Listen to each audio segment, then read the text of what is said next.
Hey there, my lovelies. Welcome to my first ever episode of Almost Well Versed.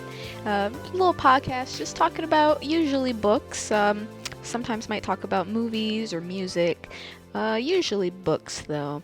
I just kind of wanted an outlet to talk about all these books I've been reading. 2019, I set a reading goal to read 40 books for the year. It's gone pretty well. I've done 26. I'm on book 27 right now.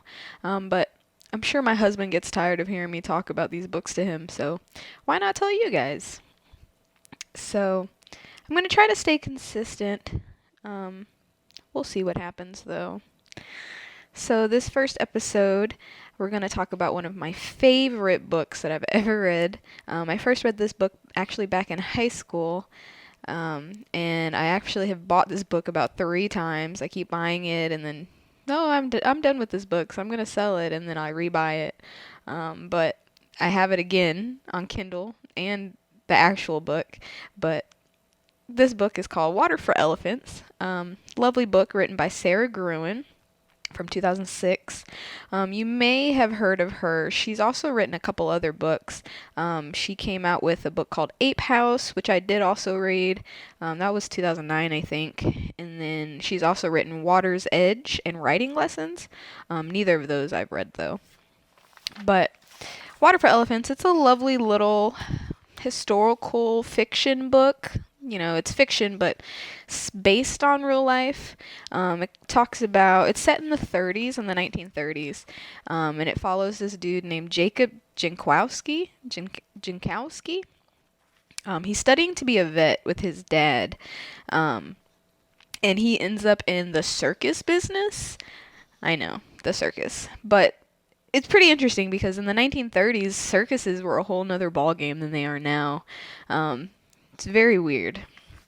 But anywho, so Water for Elephants starts out, like I said, with this dude named Jacob. He's studying to be a vet with his dad. The book's actually narrated by Jacob, and it's not split into 2 parts, but it's split into parts. So it's set in present day when he's an old man living in a nursing home, and then it's also set in 1932 when he discovers that circus. So the book starts, and it's back in the 1930s, and Jacob is studying for his vet exam. So, you know, he's busting his ass, he's reading, he's got a little girlfriend that he likes. He's trying to be a vet, to go into practice with his dad. It's what he's always wanted, you know. And then one day he's sitting in class, and then the professor comes in and is like, "Hey, Jacob, I need to talk to you." And he's like, "What?" And then pulls him out and was like, "Hey, you know, I'm sorry, but your parents, they were driving home. They got ran off the road by some old dude that definitely shouldn't have been driving, and they're dead." So Jacob, he's floored, you know, as you would be. And as he's sitting down with the lawyer, going through like the estate and stuff, comes to find out that his dad had no money. He's been a vet, you know. He sees his dad having work, but because of the Great Depression about to hit, nobody has money to pay him. So he's been taking payment in forms of like eggs and beans and not money. So they're broke. So the bank is like, "Hey dude, I'm sorry, but we're gonna have to take your house. And that practice you thought you were gonna do with your dad, I'm sorry. It's not gonna happen." So understandably, Jacob is floored. He doesn't know what to do. You know, his whole life he thought he was going to be a vet with his dad, and here comes the knowledge that he's broke. He has no house. Now he has no parents, and he's having a crisis, understandably. So he's actually sitting in his final exam, like the exam you have to take to be a vet, and he just has a breakdown. He can't deal. So he just walks out, and the professor's like, "Hey dude, you know, if you walk out, that's it. Like, you can't come back." And Jacob's like, "Peace." So he leaves. He doesn't know where he's going to go. He's kind of walking aimlessly. There's a train coming by. So he's like, "You know what? I'm going to jump on this train, I guess." So he does. And he gets intercepted by some dudes, some hard looking dudes that are like, "Hey man, what are you doing on this train? And he's like, you know, come to find out it's a circus train. So this train is the Bazzini brothers' most spectacular show on earth. Has the exclamation point, everything. So he meets a dude named Camel. He was one of the guys in the car that he jumped into. He convinces the other guys to not throw Jacob off. And, you know, sees that he's having a hard time and is like, hey man, you know, I don't know what's going on with you, but I'll help you out. See if we can get you a job on the show. So the next day after the train stops, Camel introduces him to Uncle Al, who is the owner of the circus. Uncle Al learns that he is trained as a vet and actually brings him on the show to be the circus's vet. And so Jacob is like, all right, you know, he never claimed to be a vet. He said that he's had vet training, but, you know, once Uncle Al heard, oh, this guy is a vet, got him. We're getting this guy. So he ends up being the vet for this circus. So he meets two other key players in this book called, their names are August and Marlena. August is the equestrian director. He's kind of the big dog in town. He walks around with a cane and a top hat and takes shit from nobody, and everybody's kind of scared of him. And then his wife, Marlena, she's a performer. She has a whole show with like 12 horses, and she's really good, and she's really pretty, and she's really good at what she does. So pretty much August just wants to feel out the waters, you know. He's trying to test Jacob's skills and wants to see if he's really a vet, you know. So he's like, hey, dude, one of our horses is sick. Can you come take a look? So Jacob goes in there. Sure enough, the horse is really sick. He's looking at something's wrong with his hoof. And it's really bad. You know, of course they don't have a vet, so why would they know that the horse is sick? So Jacob was like, hey, you know I just got here and I know this is your favorite horse, but this horse needs to be put down. And Marlena is in shambles because, you know, she's really close to these horses. She has a whole show with them. August is pissed as hell because if they are missing a horse, then they can't do the show, you know? But Jacob is like, look, dude, do you want this horse to live in misery? And then, you know, maybe Marlena's riding him in the show and then he just collapses and she gets hurt? Or would you rather just, you know, do the better thing and put him down? And so, yeah, Uncle Al is really pissed too that they have to put this horse down. But because he was upfront about it, Marlena really respected Jacob for, you know, telling her the truth. You know, this horse is in bad shape. And so they put the horse down. That was really sad. I think he gets shot. But yeah. And so Jacob's in there, you know, after this little stint with the horse, everybody's like, oh, okay, this dude knows what he's talking about. But then you also find out through this that August is a crazy person.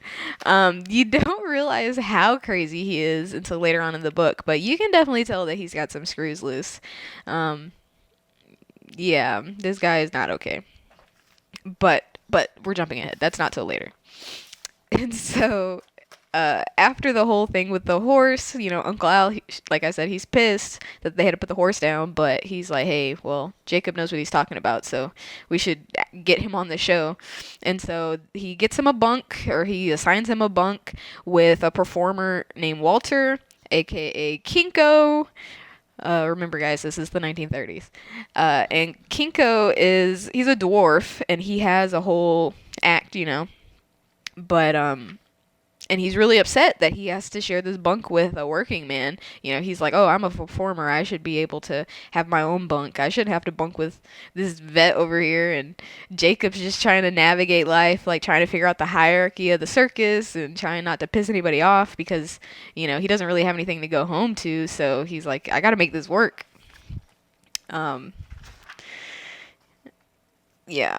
So because of that whole debacle with the horses, Jacob, he pretty much befriends August and Marlena.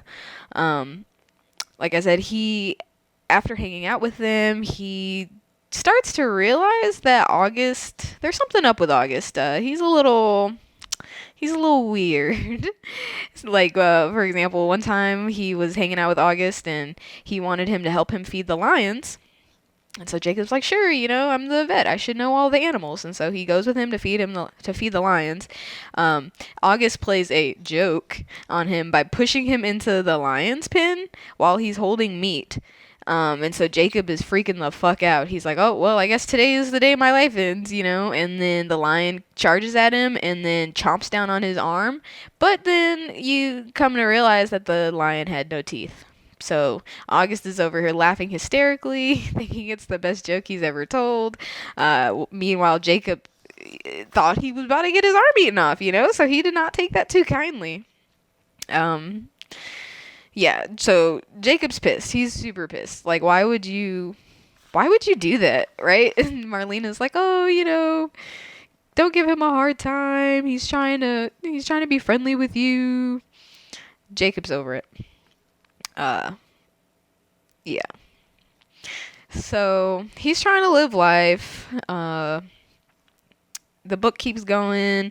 The circus actually makes a detour to sack a failed circus. Apparently this was pretty common back in the day. Like, you would have a lot of traveling circuses, and especially where this time period is in the 1930s, like, circuses are dying left and right. People don't have money to go out. You don't have money to hire people, to pay your people.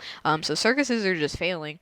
And what they would do is they would hear of a failing circus, and then they would just detour to wherever that circus train was, and then pretty much like vultures, they would just come in and take the best stuff, be it equipment or people or animals, and add it to their show and then keep it rolling.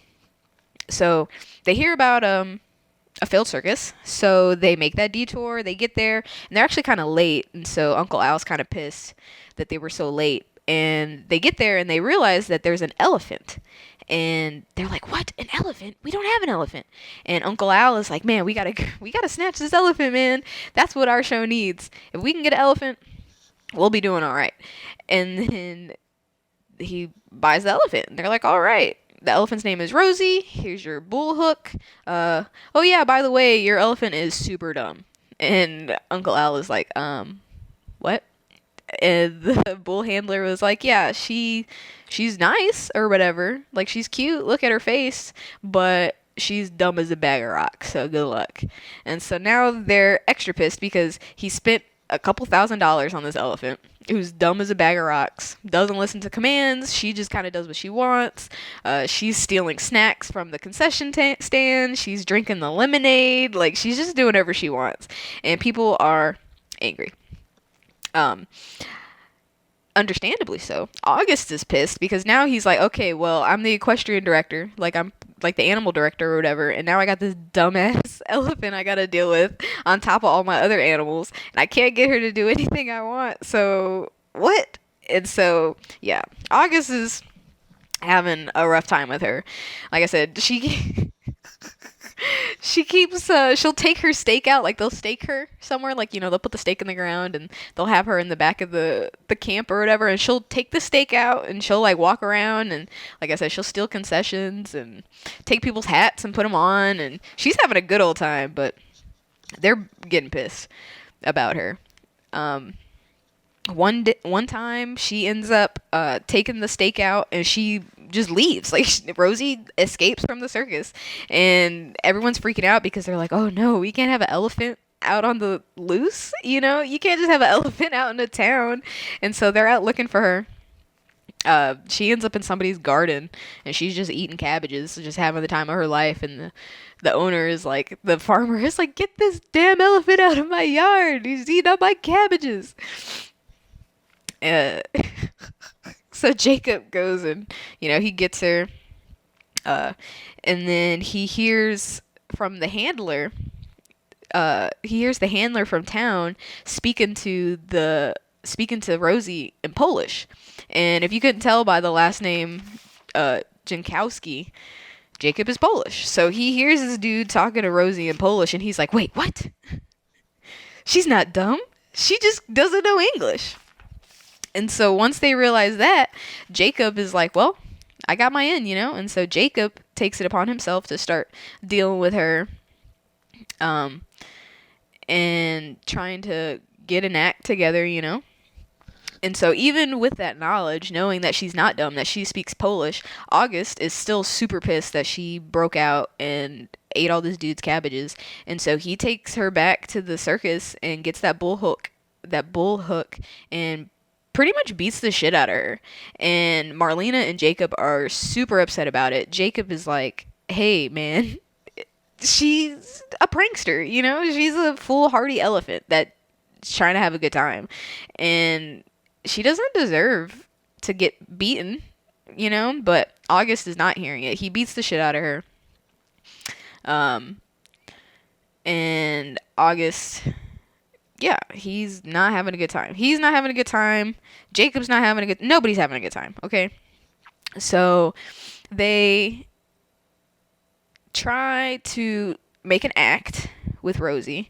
Marlena, understandably, like, she doesn't have the horse show anymore because you need it. It was 12 horses and now she's down to 11, so she can't really do the same show. So they're trying to make a show with this elephant, like a showstopper show, you know, something that'll bring in some money. And yeah, so they're trying out this show. Marlena, at one point, she, like, Rosie was, you know, doing what Rosie does, and Marlena jumps off of her. But she actually hurts her feet, so then she can't perform. And then August is pissed all over again because he's like, "Oh, she hurt my wife," you know. But Marlena's not even upset about it. She's the one that got hurt, but she's not upset about it, you know. She's like, "Well, you know, it was kind of my fault that I jumped off the way I did." But August is hearing none of it. And so, yeah, things are getting weird. They're trying to get this act with Rosie. You know, Jacob's trying to stay in good graces with August, because he doesn't want him to kill him accidentally or otherwise. But through all of this time spent with August and Marlena, Jacob is developing feelings for Marlena. You know, she's funny, she's pretty, she doesn't deserve a crazy person as a husband. She cares a lot about the animals with Jacob, which Jacob can sympathize with. But yeah, so it's a bad time for everybody. Him falling in love with Marlena, this isn't gonna end well. And so a couple weeks go by. Marlena, like I said, she was hurt, but she's like on bed rest or whatever. And so a couple weeks go by and she's feeling better. And then Marlena pulls Jacob aside and was like, "Hey, you know, like, I'm feeling better. You know, you're getting better with Rosie, getting her to, like, respond to stuff and teaching August Polish so he can, like, deal with her. Let's throw a little surprise party for August since everything's, like, on the up and up." And so Jacob is like, "All right, that's cool." And so, you know, they get a dinner, they dress up fancy, they get champagne, they have Rosie in there, they get somebody to, no, Marlena, she makes Rosie, like, a little headdress thing that matches her outfit so they can, like, match when they're doing the show together, you know, setting up this nice party. And then August, he shows up and he's like, "What the fuck is going on?" And they're like, what? "We're here to have a surprise party for you, dude." And August, like I said, he's not all there in the head, and immediately he jumps to thinking that they're sleeping together, like, that they're trying to cover up for sleeping together, so they want to throw this nice party for him. And so August, he pretty much snaps, and he lunges at Marlena. He tries to choke her out with the necklace she's wearing. And so Jacob is like, "What, dude? Nah, man, get off of her." And so Jacob and him end up in this nasty fight. They're both beaten to a pulp, like, they're black eyes and blood everywhere, broken nose, and someone has to come and break up the fight. And Marlena's like, "You know what, dude? I'm done with you. Like, if you're willing to try and choke me out, like, I don't need this." And so she's like, "I'm out of here." And so she goes and she's like, "I'm going to get a hotel room so I don't have to see this dude. I don't have to deal with him." So she walks down and walks into town, gets her hotel room, and tension is very high. in the circus. Like, it's very high. Everybody knows that something's going on with Jacob and Marlena, but nobody wants to say that they're sleeping together. So Uncle Al comes to Jacob and was like, hey, dude, I heard what happened. I'm not saying what August did was right, but we need Marlena for the circus. And Jacob was like, are you kidding me right now? Like, are you insinuating that you want them to get back together? And Uncle Al was like, well, the show must go on, or whatever. Whatever a circus owner would say. And so he's like, hey, can you, like, go to Marlena and try to convince her to come back to August? And in his head, Jacob is like, this dude is wild and, like, he is being crazy right now. Why would she want to come back, But he tells him, all right, I'll try. So he goes into town. Mind you, his face is busted. They just got in this wild fight. Like, he is busted up. And so he goes into town, and he's going from hotel to hotel trying to figure out which one she's in. And the hotel, like, the desk clerk is being really weird with him. And, he walks in, he's like, hey, I'm looking for Marlena, whatever her last name is.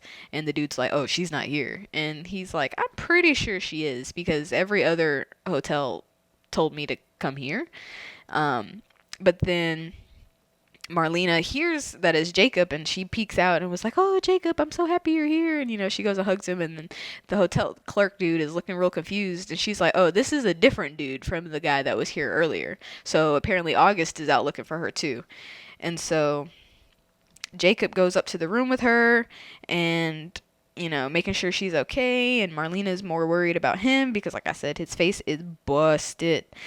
And they're getting all close and intimate, and they actually end up sleeping together. And while he, like, spends the night or whatever, Marlena pretty much opens up to him about everything.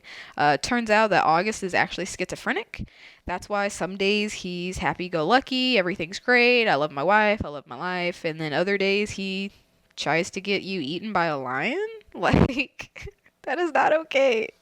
But, yeah, so he's schizophrenic, and she is kind of stuck at the circus because when she fell in love with August, her family was like, well, I guess you're out of here. Because I think it was that she's Christian and August is Jewish. I think that's what it was. And so whenever they found out that August was courting her, they were like, hey, if you go with this August dude, you're dead to us.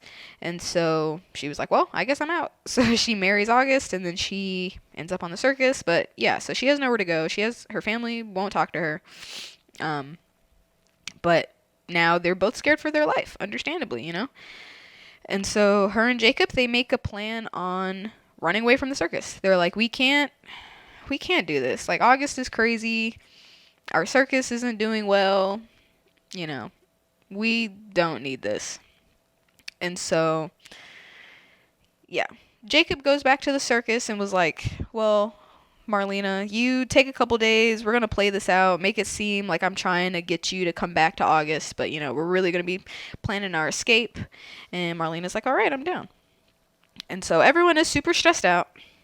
Uncle Al's stressed because of this whole debacle, and Rosie's back to being sad because August beat her again, and August is depressed because his wife isn't with him, and he's pissed as fuck at Jacob.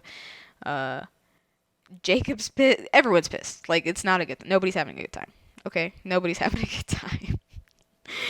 And then you come to find out, so, yeah, paydays in the circus are on Fridays. And so Friday rolls around, everyone gets in line to get their paychecks. The way the hierarchy works, the performers get paid first, and then the working men. So the performers are up first in line, and, Jacob and his buddies are in the back of the line, and they're waiting for the line to keep moving, and then you see somebody walk off, and he's mumbling, grumbling, pissed. And then the next person goes up, he walks away mumbling, grumbling, pissed. And they're like, oh no. Usually, if they're, like, low on cash, they won't pay the workers, but the performers will always get paid. But then on this particular day, they're turning away performers. Like, the performers aren't even getting paid, which lets you know that they're struggling. Like, they really don't have any money. And when stuff like that starts happening, people start missing. Like, people start going missing. And so there's a term called getting red lighted, where, the train travels overnight, and then when they arrive in the morning, they'll disembark and they'll set up camp or whatever. But when they're traveling at night, pretty much like the bouncers for the circus will go through the cars and throw people off. So people are getting thrown off in the middle of the night. And so everyone's kind of in a panic. Jacob is really scared because he's like, oh, I'm going to be number one on this list to get red lighted, right? Like, if August has anything to say about it, I'm going to get thrown off of this train. And so Jacob is kind of freaking out.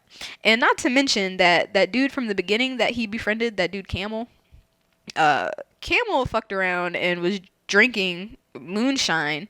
And remember, so prohibition is going on during this time, right? And so you can't legally get alcohol unless you go to Canada. And so people would drink moonshine. But to make it alcohol, pretty much, you would have to cut it with pretty much chemicals. Like, you would have to cut it with whatever. So you can get drunk.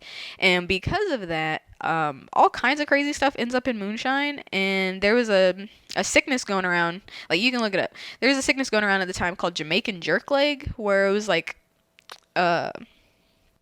whatever they would cut it with would paralyze you. Like, you would end up getting paralyzed, like from either the waist down or the chest down, or and so Camel, he's not a drunk, but people drink a lot, whatever. And he ends up getting sick. Like, he ends up getting this Jamaican jerk leg. And if you can't work, then they're going to throw you off, right? And so Jacob is real worried about Camel because he doesn't want him to get thrown off of this train in the middle of the night. And so every night they kind of have to hide him, like, in their room. Like, they got to hide him behind, like, the rolled canvas or whatever, so people don't find him. And so, yeah, all this is going on. People are stressed. Jacob's really stressed. And then one morning, he's having breakfast with Marlena. Or, not with Marlena, but, everybody has breakfast in the tent or whatever. And so he goes and he sits down, and he can tell that something's wrong. And so he's like, hey, Marlena, what's up? She doesn't say anything. And he's like, hey, like, what's going on? Is August harassing you? Like, what's going on, right? And then she just looks up at him and is like, hey, I'm pregnant? And Jacob freaks out. He's like, oh, we cannot have you pregnant right now. Like, what? We can't deal with it. We can barely deal with what's going on right now, And so right after that, finding out that she's pregnant, August, he didn't hear them, but he rolls up and tries to he's trying to woo back his wife. He's trying to woo back Marlena.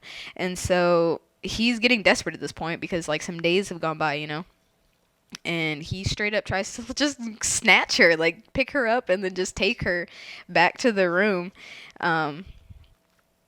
But Jacob, of course, he sees it happen, and so he runs over and he's trying to, hey, get off of her.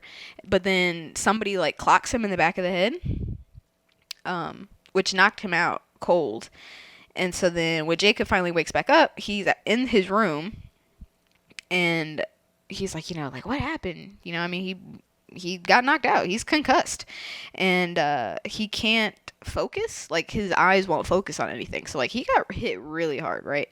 And his roomie is like, hey, man, we dragged you off before August could do anything to you, but, like, you need to lay low. Like, things are heating up between Marlena and him, and the last thing you want is to be caught in the middle because you don't want to get red lighted, right? And so Jacob is laying there in bed that night, pissed as fuck, and he's like, you know what? I'm about to kill this dude. I'm tired of his shit. I'm gonna kill him.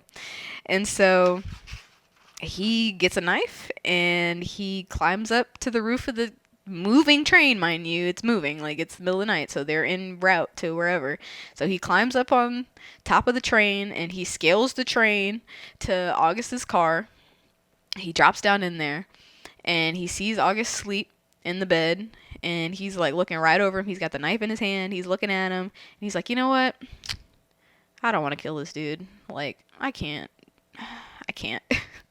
So he leaves the knife on the pillow next to him, so August knows what's up, right? And so Jacob, he scales the train again. He goes back to his train car, And then when he gets back, his room is empty. And he's like, wait, what? He's looking around, and both his roomie and Camel, they're both gone. And, there's only one thing that could have happened to them. They got red lighted. They got tossed off the train. And so Jacob, he's sitting there and he's freaking out, right? Because he's like, the only reason why I didn't get red lighted is because I was trying to murder a dude, so I wasn't here. And because of me, since I took that knife, they didn't have anything to protect themselves with, so they both got chucked out. And so now he's really sad. Like, he's really guilty. He feels really guilty. He's really sad.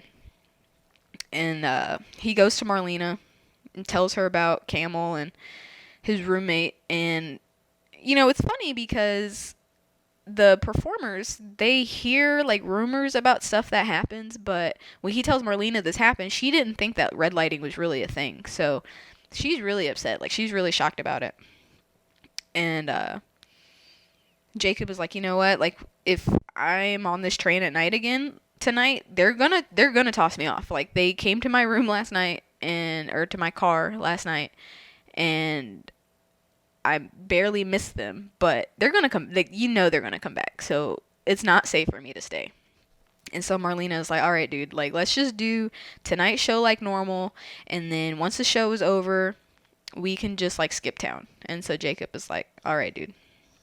And so the show goes on. The show must always go on. So Marlena's in there, and she's doing her act with Rosie. Jacob, he's not in the show, he's just the vet. So he's out in the yard. He's, like, at the dinner car or whatever. He's eating dinner. And then he's talking to a dude, and then out of nowhere, the music from the show just cuts. And him and the guy look up. I think he was talking to the cook. So him and the cook, they look up. It is dead silent. And they're looking around. And Jacob's like, what's going on? And the cook is like, shh, hush. Like, we got to listen, right? And then still no music. And then out of nowhere, Stars and Stripes Forever starts blasting. And whenever that happens, that means disaster. Like, that's kind of their siren. Like, their shit's hitting the fan song. And Jacob and the cook, they take off running for the main tent, and it's pandemonium in there. They're screaming, people are running. Somehow the animals got out of their cages, so it's like a full-blown stampede going on in there. So the crowd, they are freaking out. They're pushing and shoving, trying to get out. The animals are running around. You got zebras and lions and coyotes and giraffes. Everyone's freaking out. The animals, the people, everyone. And so Jacob, automatically, the most worried he's about is Marlena.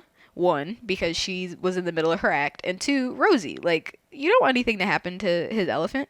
And so he looks across the tent, and he sees Marlena in the corner, like, with Rosie, who has her body in front of Marlena. So he's like, whew, at least she's safe, right? And then next to them, he sees August, and August is pissed. Understandably, I mean, it's a stampede. He sees August, who's, like, shouting, trying to, like, get people under control, trying to, like, shout commands and stuff. And he sees Jacob is looking at Rosie, who's looking at August. And Jacob is like, this elephant is scheming. I don't think I like this. And so Rosie, she looks at Jacob, looks at August, picks up her spike out of the ground, and fucking stabs him in the back of the head with this spike. And he drops like a bag of rocks, understandably. I think the book describes his head getting split open like a watermelon, if you would like that visual. And so his body drops, and then he gets trampled by the stampede. Marlena doesn't see any of it because she's got this giant elephant blocking her line of view. Jacob sees the whole thing and is like, oh my god, if anybody else saw that, they're gonna put this elephant down. Like, you can't have an animal just killing people, right? So Jacob is like, what? Oh god. And so, yeah. So there's a little time skip or whatever, like, till the next day. Everything, they get all the animals wrangled back. some of them escaped into town, some of them are just out in the field, but they end up getting a lot of the animals back or whatever. Um, and nobody can find Uncle Al. So you got August, who is dead. The only people that know he's dead is Jacob and Marlena so far. And then you can't find the owner of the circus either. He's missing. And so, uh, yeah, so a couple of days go by with neither of them showing back up. And so pretty much everybody on the show was like, well, I guess we're done, right? Like, the owner is gone and number 2 in charge is gone. We had a stampede. I guess this is over. So people start leaving. And then just like at the beginning of the book, other circus trains start showing up trying to pilfer their stuff, right? Like, they're a dead circus now. And somebody rolls up and was like, hey, that's a nice elephant you got there. And Jacob was like, you better get the fuck away from my elephant. And the dude was like, all right. So Jacob was like, well, I guess I own an elephant now. And then it's funny because then it turns out that Marlena did a similar thing. Someone came up and was like, hey, these are some nice horses you got here. And Marlena's like, you better get the fuck away from my horses. And then they're like, ooh, okay. So then they meet at Jacob and Marlena. They reconvene and they're like, well, I guess we own 11 horses and an elephant now. What are we going to do with that? And then, yeah, so they have some animals. They also somehow acquire a monkey named Bobo. And then, yeah, so that's kind of the end of the book. There's a little epilogue where, come to find out, yeah, so Uncle Al, he did dip. But then somebody ends up finding his dead body. Like, he ended up hanging himself after the stampede. Someone, like, finds him rolled up in some tarp. And then you never see August's body because he got trampled in that stampede. But, yeah, so August is gone. Uncle Al is gone. So you got Jacob and you got Marlena. You got these 11 horses, a monkey, and an elephant. But they end up working for Ringling Brothers for, like, 7 years. Through working with Ringling, he ends up getting his actual vet license. So he's like the actual vet for like Ringling or whatever. Jacob and Marlena, they get married. They end up having 5 kids. And then after those 7 years, they retire. And yeah, live a happy life. But yeah, I realized that I never talked about like present day. The present day story is all right. It's just kind of him. The present day story is him telling the story about when he was in the circus in the 30s. But then after, like, well, during that epilogue, it goes back to him being old man Jacob, telling that story about him working at Ringling or whatever. And he is sad because he's living in this nursing home. Nobody cares about him. Marlena, she ends up dying before him, and his kids are all old and don't care about him, so he's like by himself in this nursing home, so he's depressed. But then a circus ends up coming to town, like right across the street from the nursing home, and one of his family members was supposed to come visit that day to take him, but I guess everybody forgot about him. Like I said, nobody really cared about him, and so he breaks out. He breaks out and he goes over to the circus and was like, hey, I'm trying to see the circus. But the kid sitting at the ticket booth is like, oh, you need a ticket. And then Jacob was like, I don't have any money. Like, I'm an old man. I don't have money. And the ticket dude was like, well, I guess you gotta leave. But then the owner, like, hears the commotion, and he comes over, and he's like, hey, like, what's going on? And the kid sitting at the ticket booth is like, yeah, this old man's trying to sneak into the circus. And then the owner is like, that's no way to treat your elders. You know, come with me. And so he takes Jacob, and they go back to his car, or like his little, tent, RV, whatever. And he sits down, they have a drink, and come to find out that the story is Jacob telling the story to this dude.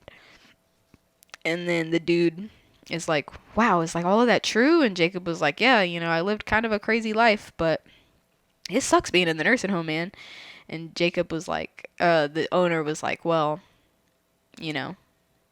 maybe we can sneak away. And Jacob was like, are you serious? And the owner dude was like, yeah, if you don't cause any trouble for me, I won't cause any trouble for you. Like, you can run the ticket booth or something. And then Jacob was like, hell yeah. Like, he's so excited. to not be in the nursing home anymore. And so the book ends with him leaving with the circus again. He was like, well, I'm 93 years old. I don't know how many years I have left, but I'd rather them be spent doing something I have always known and loved rather than just wasting away in the nursing home or whatever. And so that's how it ends. Yeah, I definitely glossed over some stuff, but that's the gist of it. Water for Elephants, like I said, it's one of my favorite books. It's really nice because the author, Sara Gruen, she really did her research in circuses during that time. Like at the end of the book, where they usually have the little excerpt about the author and stuff. It talks about her going to the library and doing all this research and showing. And it's cool because in the book they show a lot of pictures like from the circuses back in like the 1920s and the 1930s, and that story about the elephant with Rosie, that's based on a true story about a circus acquiring an elephant that everyone thought was dumb, but then comes to find out that she just doesn't know English. Like she speaks or she understands, I don't know, German or Polish or whatever. But yeah, it was just really refreshing to have it's a fictional story, but it's kind of based in truth and really highlighting the underbelly of the circus industry. Like, circuses are always they've always been a weird thing. They're still a weird thing. But especially back then when people were just kind of doing whatever, it's just kind of interesting to hear, just kind of taking a piece out of history about how things were done and how circuses were perceived back then. But yeah, so there was this was made into a movie. I know, what's his name? Robert Pattinson, the dude from Twilight, he was in it. I did not hear good things about it. I like the book. I'm one of those people who, if I like the book a lot of times I won't watch the movie, and this was definitely a case. Let's see. The movie came out in 2011, and yeah, Jacob is played by Robert Pattinson. The movie did not do well. I'm looking it up right now. It got a 60% on Rotten Tomatoes, a 6.9 out of 10 on IMDb. You know how that goes when they make books into movies. Oh, but check this out. They did have... I'm really surprised. This had a star cast. Reese Witherspoon played Marlena. You had Christoph Waltz play August. But yeah, I wouldn't bother myself with the movie. If this was something that was interesting to you, I would definitely recommend checking out the book. It's a really easy read. It's only a couple hundred. I think it's like 300 maybe pages. And it goes by really quick. The only complaint not even really a complaint, but just the juxtaposition with the present day story and the story in the 30s. The story in the 30s definitely is more interesting than the present day, but I understand that you need that present day story to set up the ending where he ends up, reconnecting with the circus and romps for the rest of his life with it. Like that I understand. But that is definitely the less interesting of the two stories going on. But yeah, I would definitely recommend this book. Do I want to do a point system? I don't really. Points, who needs them? Yes, I recommend this book. Check it out. If you guys have any recommendations of books that you want me to talk about, like I said, I've read a lot. I'm currently reading a lot. I definitely have a couple more books in mind that I want to talk about that I've read like over the summer. But I would love to hear what you guys think. Let me know what you think about the podcast. If you want me to do more of something, less of something, books that you recommend. If you've also read, let me know if you've read Water for Elephants. What did you think about it? I haven't actually ran into a lot of people that have read this book other than me, but let me know. And I guess I'll talk to you guys next week. Bye.